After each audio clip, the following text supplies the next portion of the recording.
Everyone, welcome to SheaRants for Horror and Supreme. Today I am talking about The Dead Zone. It is a great movie.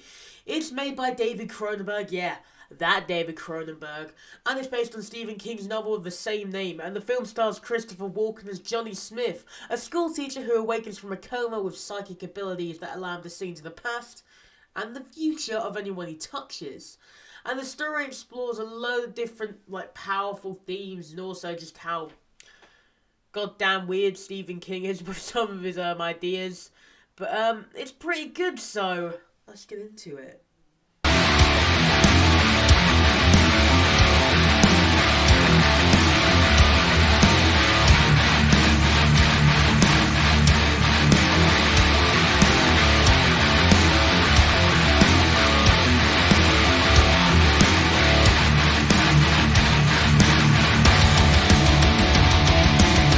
So, the film begins with Johnny Smith, a young high school teacher in the small town of Castle Rock, Maine.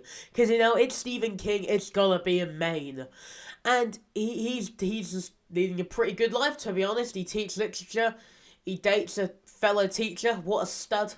And one night after a date with her, he drives home in a severe storm and he suffers a car crash where he's hit by a semi-truck. And it leaves him in a coma for 5 years.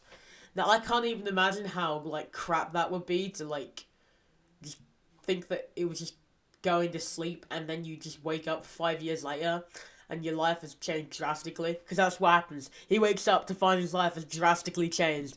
His mum has become, deeply religious, praying every single day that he'll wake up. Sarah, which is his ex-girlfriend, I forgot to say. She's moved on. She married and has a kid now, which is kind of really explored in the movie very well, I think, because when he wakes up and he first sees her, she's like, don't look at me like that, because of course he's still looking at her because he still loves her. And then he's just like, well, how can I not? To you, it's been 5 years, for me, it's just, the next day. And I was just like, geez, that's deep.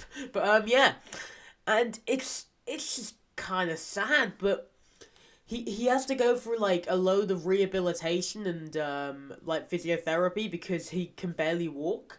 But he does start walking again, and then he discovers that he's developed psychic abilities.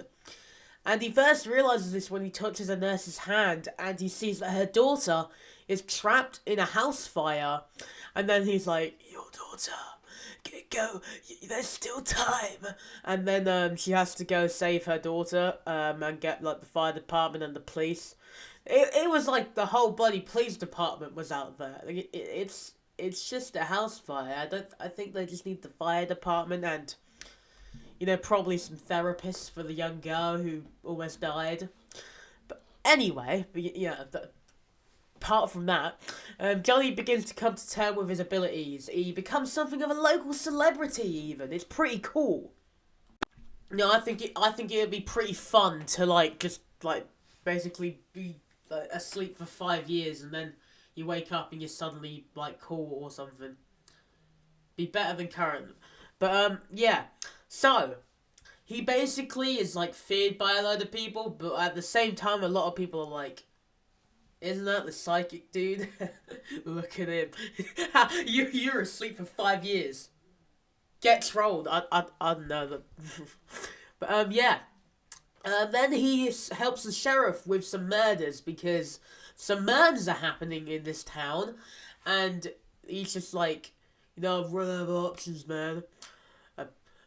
I need a new angle. So he goes to the psychic guy. He is psychic, but, at least he didn't go to, one of those random, one of those, random women with a crystal ball. And then he's like, tell me, what are the murders? And she's like, I need $500 first, or something. At least he doesn't charge him. But, yeah, this murder spree, though, I thought would be, the rest of the movie, where, they have to figure it out, but no. It keeps going. So they solve the murder spree when it turns out that the deputy sheriff, Frank Dodd, was actually the murderer. But it really pissed me off, this bit, because before they could capture him, he kills himself. He grabs a pair of scissors, sets them up like that, and then, goes down on it. I shouldn't why did I do that?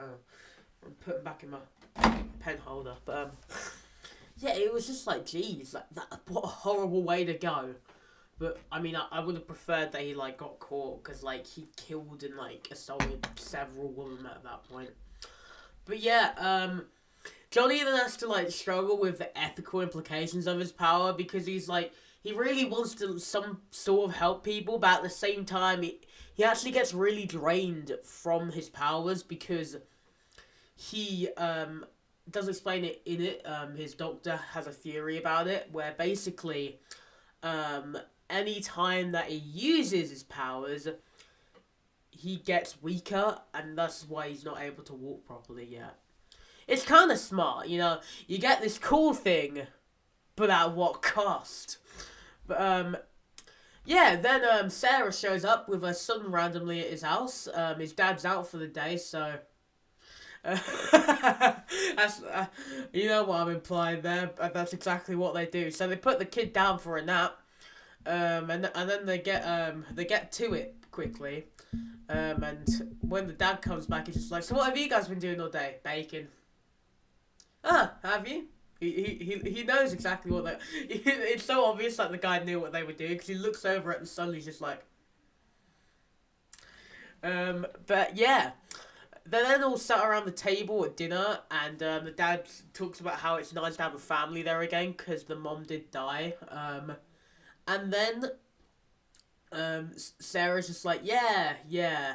Then the scene afterwards, she basically just ditches him. Like, if you're just gonna just come over for sex, like, leave your son at home?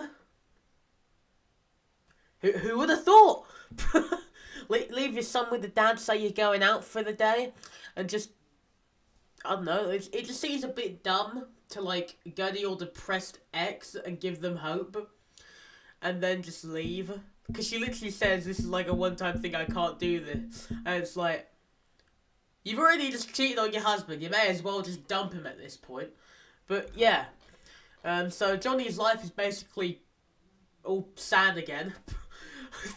Thanks to Sarah, she had to go and ruin it all because she just wanted sex. You have a husband right there. Is it not obvious how you got your son, love? But yeah, anyway, run over. Johnny's life then takes a darker turn, and also a slightly brighter turn when he is invited to work for this newspaper editor, who's like minted. He's really rich, and basically he's hired as the teacher that he used to be to like tutor his kid because his kid's in a shell. You know, he won't open up. It's mainly because the dad's a douchebag and like no one likes him because he has terrible political takes. But I mean, he does kind of have some good ones. You know, it's better to stop a guy from blowing up the world rather than like taking the bribe. You know, who would have thought? But yeah, so he tutors the kid for a bit. The kid comes out of his shell. He talks a bit more. Wow. I know that like that would probably be like a big thing for the dad because he's just. But at the same time, you're already a terrible parent, and you're literally paying a person to hang out with your kid and tutor them because you can't be asked. You should do it instead, rather than just paying him to do it. But at the same time, hey, at least Johnny has a friend, even though it's a child. But anyway, so Johnny then comes to the house once again, and he sees the guy who's running for senator, I believe is what it was. And basically, this guy's a big political candidate, and he wants to be president at some point. And his name is Greg Stilson. Fun name, but yeah, and so what happens is he shakes his hand later at a rally, and then he sees that he's literally gonna become basically a psychopath, and he's gonna literally blow up the entire world. So Johnny's smart, and you know what he does? He assassinates him. So, no, actually, I'm joking. But so he plans to assassinate him. So what happens is he acts and he believes it's his duty to stop him to save countless lives because he has a talk with his doctor and he goes, if you could go back in time and kill Hitler, would you? To which his doctor said, yes. So Johnny's like, it's my time. So he grabs a sniper and then he goes to his like big rally and it's just like the typical kind of like bad guy rally in every movie. But either way, it's a rally. And he goes to his rally and he just hides at the top, It's a typical assassination attempt as well. It's not very like different from much things. I do kind of prefer the first half of this film, to be honest. But either way, Johnny tries to shoot him. He gets shot in the process. Johnny dies, but he does stop him from becoming president because like all his secrets are revealed. And it ruins his image and his possible political career. And it makes sure that he will never bring about whatever the hell he was going to bring about. But yeah, so Johnny is mortally wounded and he dies. And shortly after, Sarah visits in his final moments and he finds peace knowing he prevented a catastrophic future. And Sarah reassures Johnny that he had a life of meaning, even though, he kind of missed a lot of it. But, yeah, let's actually talk about the movie, though. I've told the plot now. So, The Dead Zone, it is bloody awesome. It crafts a great balance of horror and suspense with a lot of finesse. David Cronenberg's direction is both creepy, but at the same time kind of really suspenseful at the same time. It allows the story's emotional and psychological events to take center stage rather than just, like, the actual events in the movie. And Johnny's visions really become, like, increasingly dire, and the sense of urgency really grows. Like, you can feel the tension, like, getting, like, higher and higher every time. The cast is really, really good. Christopher Walken's portrayal of Johnny Smith is nothing short of amazing.